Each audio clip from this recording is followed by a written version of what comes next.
sizlarda davolansa uzoq vaqt davolanadi, ko'p pul ketadi.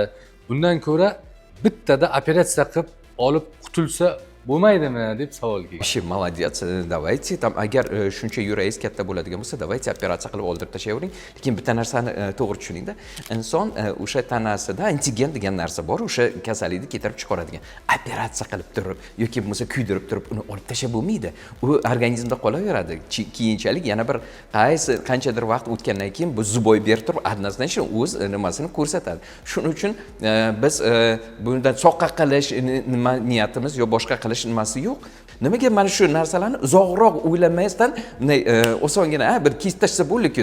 Давайте bo'lmasa barmog'ingizda bitta nimasi sizga juda ham azob berib kesib olib tashlang.